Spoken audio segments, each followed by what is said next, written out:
What's up guys, welcome back to the channel, and today I'm back from the video. This time we'll be discussing the WNBA and many of its huge problems that no one wants to admit. And if you are one of the 5 WNBA fans watching this video, I would say don't take this personally. I'm just going to be diving in to why this league and its players aren't as successful as they want to be. Now the majority of my subscribers are NBA fans, and I would say the majority of those people do not watch the WNBA. But I think we're all aware of the league and we know it exists, unlike a lot of the population. And one of the things that really bothers me with this league is that I never see it in the news for the right reasons. And the majority of times, it's those players just flat out complaining or getting into a random beef with an NBA player. And those interactions have really turned me off as someone who is open to actually watching professional women's basketball. Now there are 3 specific beefs I want to go through. The first one involves Luka Doncic, one of the NBA's premier superstars.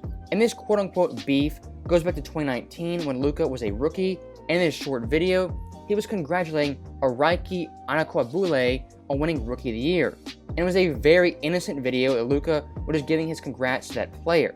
Now as innocent as that video may be, Luka giving some exposure to a young player, of course a WNBA team had to come in and trash Luka. And the tweet they put out is on your screen right now. And I'm going to read it quote for quote. Says a guy who hasn't been to a game all season, but got sent a jersey and recorded a scripted video.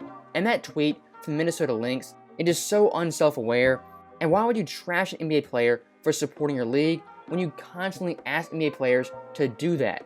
It makes absolutely zero sense. And even the claim that Luka hadn't been to a game all season, actually it later came out that Luka had actually been to a Dallas Wings game, so their tweet made absolutely no sense, it was false, and it was based in a lie. Now the next thing I want to talk about is one other beef between Iguodala and another WNBA player. And this time it was another simple, innocent tweet by Andre. He was watching game for the Washington Mystics, and his tweet says the following, quote, "Number 23 for the Mystics is nice." I mean, that is about as general a tweet as you can have, but this set Twitter on fire. And you had that player, Ariel Powers, respond with the following, "Put some respect on my name or keep this tweet to yourself."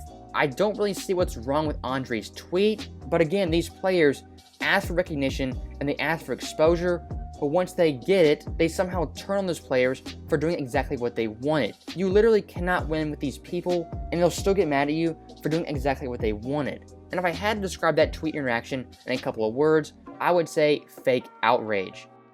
Now the last beef we have is from another Dallas Wings player, that being Skylar Diggins, talking about Harrison Barnes. And once again, Harrison Barnes did absolutely nothing. He never even spoke or talked about her. He randomly caught a stray when she was talking about the pay gap with the NBA and the WNBA. And on your screen right now, you can see that quote, where basically she gets mad at Harrison Barnes for being the highest paid player on the Dallas Mavericks at $24 million. And she basically says, look at his stats, is he an all-star, and is he better than me relative to his sport? And again, another delusional WNBA player thinking that their league is on par with the NBA. And if she really wanted to settle this on who's better, Harrison Barnes or Skylar Diggins, set up a 1v1 match for that $24 million contract. Have Harrison Barnes, who's 6'8", 225, playing against Skylar Diggins, who's 5'9", $125. I think all of us know how that game would end. And looking at all 3 of those interactions, what benefit does that have for WNBA players versus NBA players? Attacking their league and their revenue alienates a lot of NBA players as well as NBA fans and potential WNBA fans who watch or see that. Yes, that may get retweets on Twitter or likes, but how many of those people liking those tweets actually sit down and watch WNBA games? And I'll put it very simply, if as many people watch the WNBA as complain about it, they would have no problem with viewership. But all these people who complain on social media about professional women's basketball not having enough money or enough pay, I guarantee you 90% of those people do not watch professional women's basketball. And therein lies the problem. Nobody wants to watch this product, not even the people who strongly advocate for it. Now, going into our next point, let's look at the revenue of both these leagues. The WNBA roughly makes $60 million. The NBA, on the other hand, makes just under $8 billion. So comparing these 2 leagues and their revenue shares and the overall pay scales of both these players, it's not even comparable. This is like comparing your local kid at the YMCA playing basketball to a guy who's playing D1 basketball in college.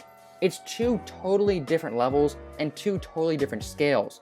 these leagues are not equal, not in profit, revenue, or talent. And if you want to be brutally honest and tell it how it is, the NBA over the past 20 years has actually been subsidizing this league and giving them money that they otherwise would have been losing. And over the past 15 years, the WNBA has failed to turn a profit every single year.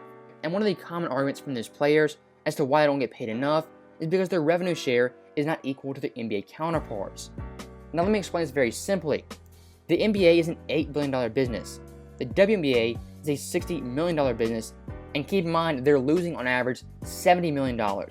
So their net profit is losing $10 million that is then subsidized by the NBA. So any logical person can realize the NBA players have more share revenue because they generate more revenue. If women's basketball players got 50% of revenue like NBA players, their league would be in the toilet and they would tank immediately. I have no idea why it's so hard to understand, and I don't know why people in the media don't simply point this out. Now let's wrap this video up. I'll give you guys my summary of the WNBA. So when I look at this league, it's a league that nobody really watches and nobody pays attention to because the product on the court is inferior to its male counterpart. Is it fair? Is it unfair? You can debate that all day, but it's plainly obvious to anyone the NBA product is far superior.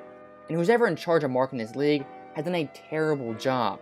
Like I said before, the only time I see this league in the headlines is one of their players is complaining or making some outlandish statement about the pay gap. And I think NBA players so far have done a tremendous job of marketing this league.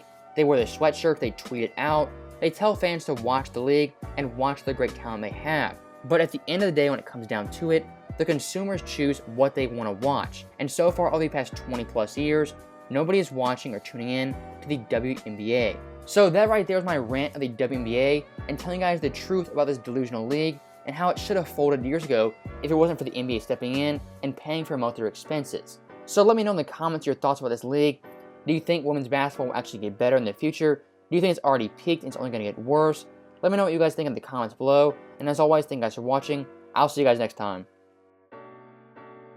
God, this place officially sucks worse than the WNBA. And at the top of the second half, it's 16-9. Easton leads the scoring with 4. And that's why she commands $7,000 a year. These gals sure do make it look difficult. But is having this minor skill worth being so unattractive? That's for the fan to decide. Yay!